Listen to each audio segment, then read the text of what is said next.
I just want like a little bit of risk in life. And so I've been scuba diving since 2011. I got connected with one of the physical therapists I worked with when I first came to the city. Had started with her husband a nonprofit called Life Waters, that their whole goal was to teach people with spinal cord injuries how to scuba dive and make it more accessible.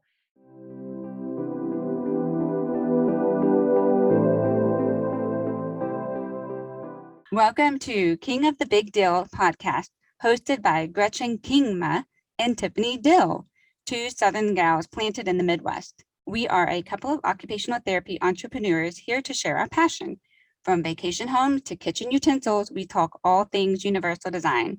And as universal design influencers, our goal is to create a more inclusive world together. We are kicking off our first season by connecting you with some awesome people here to help you ring in the holiday season with some universal design. Whether you're sipping on your favorite warm beverage or commuting to or from work, tune in and be sure to hit subscribe. We'd hate for you to miss out on the tips, trends, topics, and products that are leading the way within the universal design space. And we sound so good today because we are recording from this little box inside of Maryville's Design and Visual Art Studio. So we would like to give our local design school at Maryville University a shout out. Thank you for making our podcast extra awesome.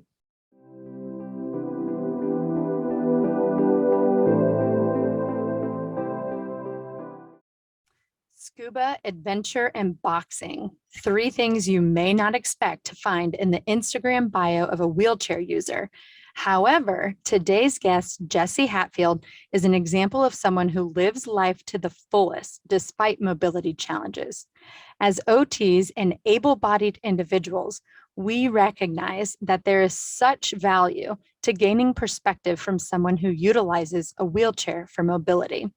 This is why we are so grateful for the opportunity to chat with Jessi today. Let's hear from her. Well, thank you so much, Jessi, for being here today. Before we go any further, please introduce yourself and tell our listeners a little bit about you and what you do. Yeah, thanks for having me. I'm so excited. So my name is Jessi Hatfield.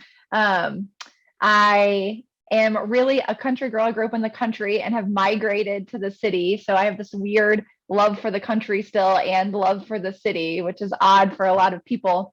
My husband and I, we love trying new things and traveling and having new adventures. I also am a weird homebody on top of my adventures. So I will take a day sitting on my screened-in porch, reading a book, talking to nobody anytime. I'm happy to do that as well. We have a service dog, Sunny, who I think we'll talk about later. So he's a big part of our lives. I was injured in 2005, so I have a spinal cord injury. And that was 2005. So I've been a manual wheelchair user for a long time now. And my husband also has a spinal cord injury and uses a manual wheelchair as well. He not quite as long as I have, but for 7 or 8 years now. I'd have to do the math. I should know this off the top of my head, but I don't really know it. In work, I am a rehabilitation counselor by trade, a certified rehabilitation counselor. So the beginning of my career, I spent the first 5 years working at a acute care hospital doing counseling with people who had acquired new injuries or had some kind of life change, so spinal cord injuries and amputations and cancer diagnoses and things like that. And then I moved over. Now I work for the St. Louis VA and I help veterans go back to work. So I do mental health counseling paired with return to work services, kind of all wrapped into one kind of big ball. And so that includes mental health, and it also includes, I pick up some of the caseload for some of the physical disabilities as well. So that's kind of me in a nutshell. Wow, you're a busybody, but also know how to relax and chill for a little bit too. That's amazing. COVID has made me much better at the chilling, much better. Oh man, I'm sure a lot of us have that are busybodies. We have a hard time sitting still. So I commend you for that.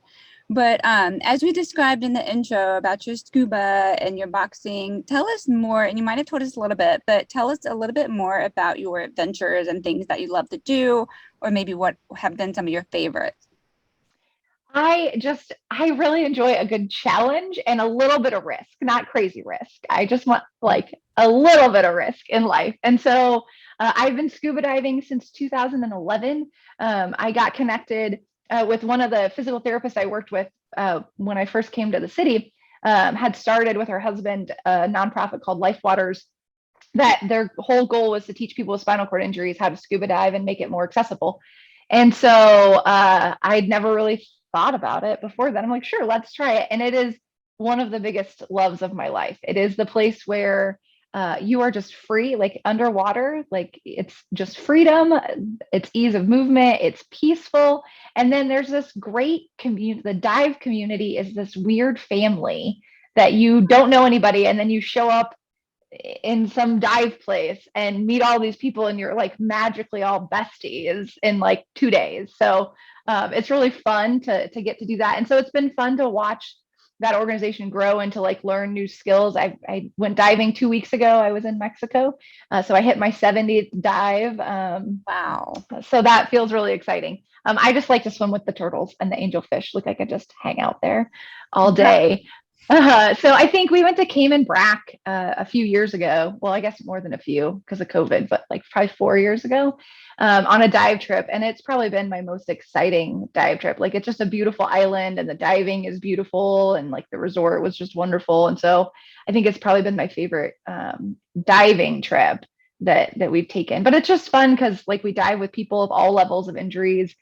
We have some really like high level quadriplegics who dive with us, and a number of people with amputations, and like so it's just fun to see the organization like be able to take people with a lot of different abilities and give them this experience.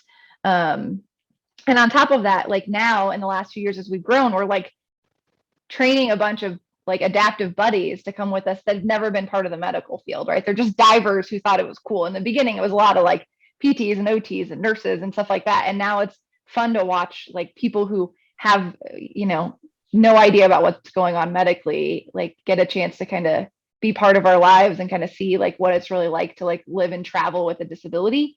And then to like teach people with disabilities, like, hey, you can go on this trip with us. It's a safe thing. Like, we got medical staff with us. We've got other people who've done this. Like, we know you're scared. Like, we can walk you through like how you actually manage to go on this trip and not, have a heart attack because there's too many pieces to play in with like your medical pieces. So it's kind of an all around adventure. That's amazing. I feel like we could have a whole nother conversation about accessible travel or the lack thereof. But I'm so impressed that this group is doing scuba diving. That's amazing. I'm dive certified, deep water, nothing further than that or crazier than that. I will not go in a shipwreck. That stuff scares me. But I love the wide open water. And I love that you gave us in your introduction that you're a homebody that loves to travel. So we've talked a little bit about scuba diving. Let's bring it back home. There are multiple really great articles and write-ups about the home that you live in. Mm-hmm. And we see through your Instagram content that you are very passionate about universal design. Yet we know that that is not yet, it's our mission, but not yet widely accepted or really even understood. So tell us a little bit about the process of you and your husband creating and making this amazing home, this dream come true, come to life. Yeah, it was definitely a process. The home building process is exciting, to say the least. But really, for me, it started like very shortly after I got hurt. So I was 21 when I got hurt, and I moved back in with my parents for a little bit. So in my childhood home, and they did a great job of like, trying to make adaptations quickly to just like get there. But everything was so hospital-y, right? Like every product out there, everything we could do. And it just made me upset. I was like, this is ridiculous. So I started like researching then, and my dad is super handy. That's what I love about him. So like when the shower bench didn't look right in the shower and was kind of, shower benches, the fancy ones you buy are kind of wobbly, y'all. Like, they are not the most sturdy feeling thing when you're like, oh, my legs don't work, so I'd like you to hold me up. So I was like, can we just like build one that like works better? He's like, sure, yeah, let's do that. So it kind of started then. And so a few years later, they decided to like renovate their kitchen because mom hadn't, since they built their house in 1970 something. So it was like red, linoleum and roosters still, right? So I got the chance to kind of like do a lot of research and figure out how do we make a kitchen that works for like when I'm home and when they're home. And, so we had some trial and error then. And so then I just like knew of one day in my life, I would have a place that could be what I wanted. So I like for 10 years was just building like files and Pinterest boards of products and design pieces and thinking about what that would look like. And so when Jamie and I got married in 2013, we knew we wanted to stay in St. Louis City, right? So we both had lived in the city in apartments and then moved in together. And so we started looking for houses, and our realtor was wonderful. But when you are bent on staying in St. Louis City, that makes it very hard. The accessibility isn't great. We probably looked at 35 houses, and we took our contractor with us as well, to say like, okay, how could we make this work for us, right? My poor dad carried me up so many flights of stairs. He was like, can I just take a video? I'm like, no, you have to carry me. I have to see it, Dad, in person. This is my money. And we just couldn't find anything, like nothing that would really work well and not let us down. And so finally our contractor was like, hey, have you heard about using land utilization authority land and maybe like finding some land and building? And we hadn't, so we did some research and thought like, great. And so I think it was just like God working things out. And we live in Benton Park. It's a historic district. There just happened to be 4 lots right next to each other that were all LRA land. And so we bought the lots so that we could go, wide instead of tall and make life easier. And so we knew it would be a challenge building in a historic district alone, but then building an accessible home in a historic district in a way that if we decided to move down the road, we wouldn't like knock ourselves out of the market. And so we went looking for an architect that would get it. And Colleen Studios is in the neighborhood, and they were on the housing board. And so they seemed like a great fit. And so working with them, and like Mike did a great job of my 3 million ideas about, 10 years of here's what we want in a house, really kind of making it workable. And just thinking about like all the places we've been, right? Like all the places we've lived, all the places we've visited, like years and years of just this works, this doesn't. And knowing that I wanted it to be a place that like we could all function together. So we're both wheelchair users, but most of our friends aren't, and our family isn't. And so, we wanted spaces where we could all interact together easily. And I needed it to be cute and not hospital-y. So, which has come a long way since I got hurt in 2005, but especially when you get to grab bars, not as far as it should, right? So we kind of went with that industrial warehouse feel, mostly because that's like how we made the outside fit in a historic neighborhood. But it worked well because then, like I just started like finding things in Home Depot. I'm like, we could use that as a grab bar. Let's just powder coat that. It's cuter than that grab bar over there, right? So I don't know. That's like a rambling answer. No, I about love like it. kind of the overall That's good. pieces of our house. Yeah, that's I can totally relate. It took my husband and I 4 years to find we were looking for homes in St. Louis in general. Like even in the county, there wasn't anything available, and we had to widen our search criteria to maybe just 1 bedroom on the main level instead of 2 bedrooms. So we did the same thing. We ended up being lucky, finding a lot, and just built from ground up, and met with an architect that knew what we wanted, and we made it accessible for our families and ourselves so that we can stay there forever. But I am curious, with all of the design features that you used in your home, what would you say is your favorite universal design feature? This is such a hard question. I'm glad you gave me the questions early because I had to think about it. So what I realized is that I can't narrow it down to one. So really I have 3 that are my favorite. So the first one is our master shower. When we decided to build, we talked about what we really wanted. And we said, we miss after our injuries, like the ease and comfort of an easy shower, right? Like that where you're not worried that you're going to fall and the water is actually like hitting you and you can reach the things you need. And so our roll-in shower is a roll-in shower. Like our floors are all concrete in most of the house where there's not a basement, stamped concrete. And so, but it's like 6 feet by like 4 feet deep. And then we bought sauna benches from a sauna company. And so instead of like a shower bench, it is like a slightly wider sauna bench that goes around the area. And then we have like our cushions that we can sit on. So we're not like sitting on hardwood, but so it looks cute, but it gives you like easy transfer. Like it's solid, it's not shaky. It gives you enough space to like stick a leg up to shave and not fall off on the ground. And all the jets. So then we're like, okay, if we're sitting there, like, where do you put jets so it runs into like us sitting and then above? And so that is probably like maybe the best that we spent the most time in, because it feels like a relaxing shower, not a scary, oh crap, I have to do this. The next one that I thought about is one that I don't think most people would have ever thought. One of the things that I hated in all the other places I lived was that I very rarely could manage the windows any place I was, even in an accessible apartment on my own. They were always too high to like unlock and push up for my short arms. I have T-Rex arms.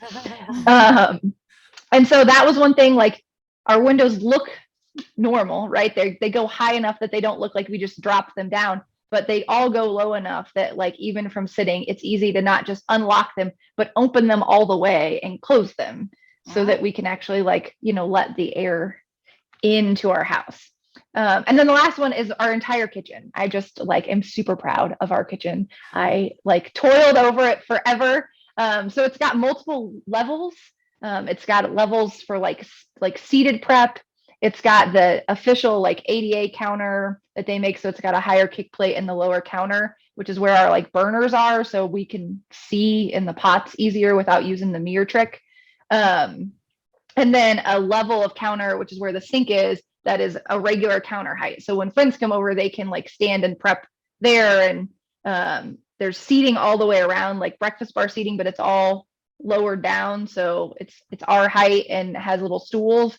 And then we moved the oven, right? Like we made a custom cabinet so that the oven opens at the right height for where we sit next to the counter. And so I think it looks gorgeous, but it's like super functional without having to, I see a lot of those like movable counters, right? And same thing with like the cabinets, which are really awesome. But my philosophy with all of my adaptations is like the less tech I can use, the better, because it inevitably breaks on me. Yeah. And then what am I going to do? So like, how do I do that without having a motor that has to run? Because I know my luck, like our garbage disposal is the bane of my existence, no matter how many new ones we get. Like if it has a motor, it's going to break on me. And so I'm just super proud of our kitchen.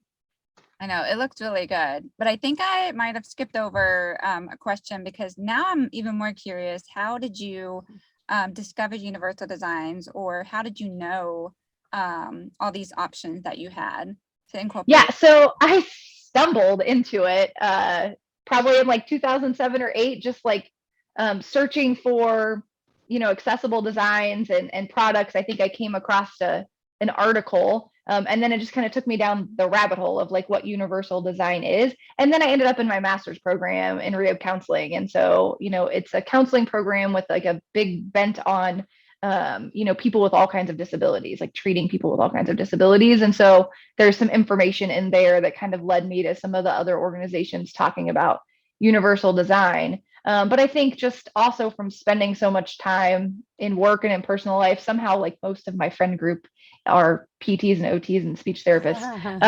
Awesome. It's just what happens. And so spending so much time around them, just like thinking about like, what does this look like both for us, but like our friends, or if like our function changes, right? So like, you can easily change out like our cabinet knobs, right? Like our cabinets are all in the right spot, but like we've got some knobs, but like we could change those if we lost some more function, or if Jamie's hand got weaker, right? So we just kind of thought about those pieces too. So I just stumbled upon the official words for it. That's amazing.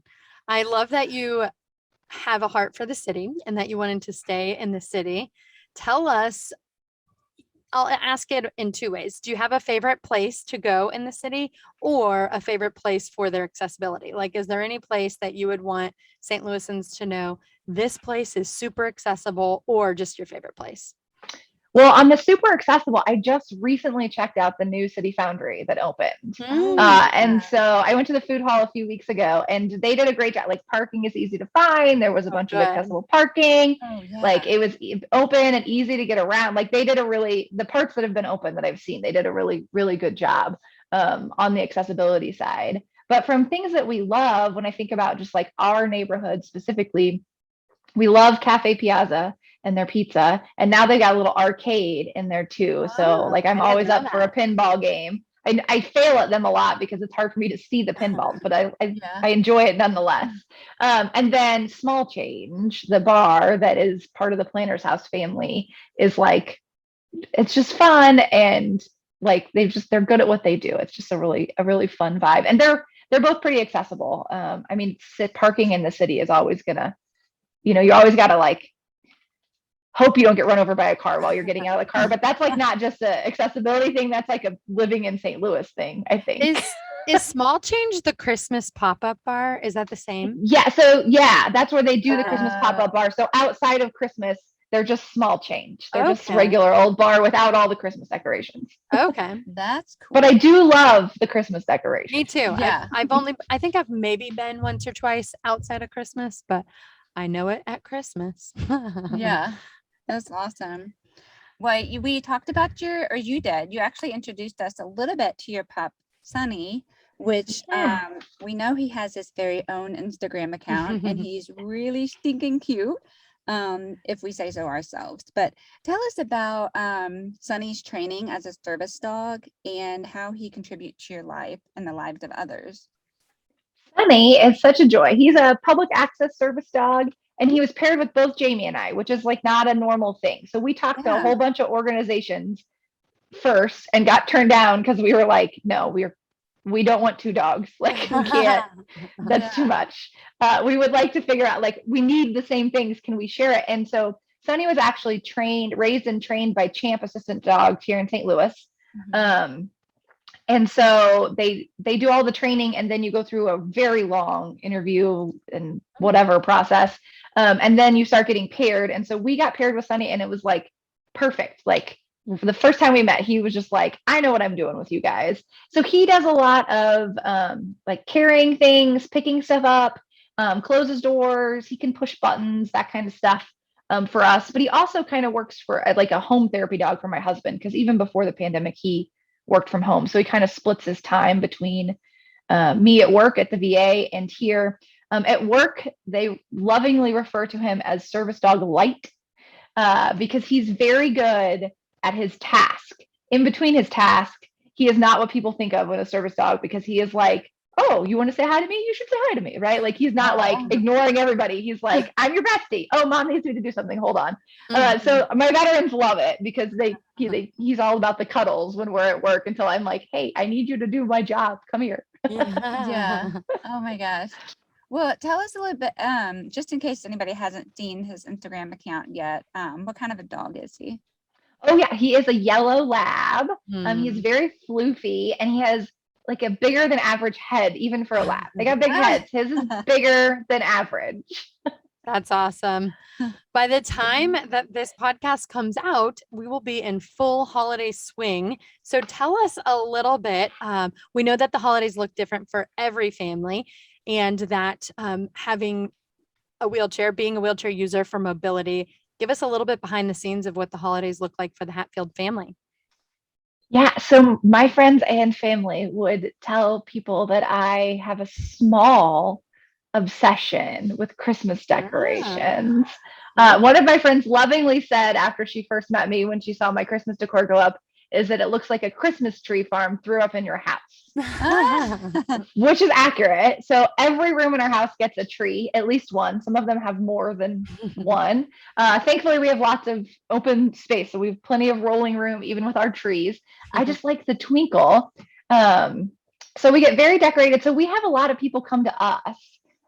Partially because I love my decorations and just how it feels, but also because it's easy, right? Like not having to figure out accessibility at somebody else's house or their restroom doors or their stairs or whatever. And so a lot of our friends and family come over a lot to do Christmas stuff at our house. But we do go travel, like our family's not in St. Louis. And so both of our families have, made modifications to their home in some way so we can go and stay comfortably and see them. And we do a lot of like Christmas stuff because, I'm obsessed with Christmas. So like the pop-up bar, the botanical gardens, Oh, yeah. the lights, the zoo lights, those kinds of things. And just like, Christmas kind of like party atmosphere. And so I think it's the same going out as it is anytime. I mean, sometimes there's more decorations and stuff is in the way, but I think businesses in general, like, are great at figuring out like distance when they're like putting stuff up or making pathways. It's like, oh, that met the requirements because it's so many feet, but then they stick something like in the space and I'm like, okay, I can't. I'm exactly this many inches wide. It's not enough. I can't. Can we scoot that over a little bit? So that's just part of it, like if Yeah. you're gonna go out and about, like I tell people, the patience to know that you are going to take longer and run into some challenges and have to ask people to move things or do different things is just part of it. And you have to decide if it's worth, like, if you're feeling uncomfortable, is it worth missing out on an experience because of your discomfort, right? And so for me, it never is, right? I love the city. And so in a lot of old buildings, to get in a restaurant or whatever, I'm going through the kitchen, and it's not ideal. Like, I would love us all to be able to go through the front, but if the only place a building can manage to squeeze in a ramp is on a side door or whatever, then I'm willing to give it a shot at least once to see if it's worth it. And so I think that's true whether it's the holidays or any other time. Yeah, I love your motivation. Yeah. Awesome. And so I totally understand the getting through the light at the botanical gardens and that sort of thing, because a lot of times people don't even think about, I had to go through the lights one year in a wheelchair because I just had surgery. But a lot of times people don't think about even wheelchair users, or even people that have temporary disabilities as well. And we've even had to wheel family members through through the parks and the lights and that sort of thing. And it is sometimes a long haul. So it does get tiring. But thank you so much for sharing that experience with us. And before we close, we have one more question. And of all of the things that you have done a lot. And so we have to ask you, what is your number one burning desire in life, even though you've done so much?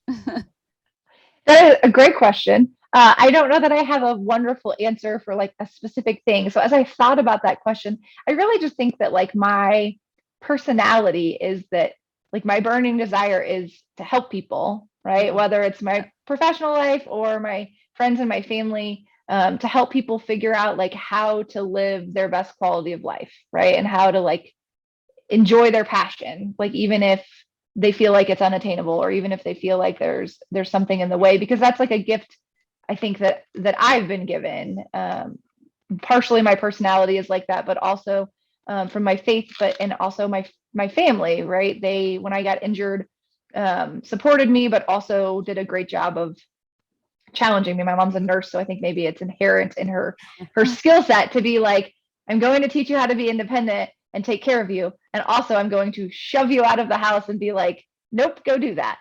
You can do it. It'll be fine. Right. And so to be able to have that philosophy, not just because of a disability, but just in life, like sometimes it's scary and like, we just need to try, right? As like Glennon Doyle says, like, we can do hard things. Like, let's just give it a shot. Yeah, that's exactly right. That's very inspiring. Thank you for sharing that motivation for everybody. Yeah, I'm like writing it down. We can do hard things. Okay, great. Yeah, you're right. We can. Well, I so appreciate your time. As OTs, we loved that answer, and I love everything that you have shared. We're just so appreciative of the time, and we will post anything that you want to add in the show notes so that the listeners can look it up, or if you have anything that you want to share with us, send it our way. Thank you so much for being here. To learn more about what we do as outside of the box OTs, check out our entrepreneurial adventures. Gretchen at Truehold and Empowered Homes, and Tiffany at Blue Day 2. Thanks again for listening, and we hope to have you with us for our next episode.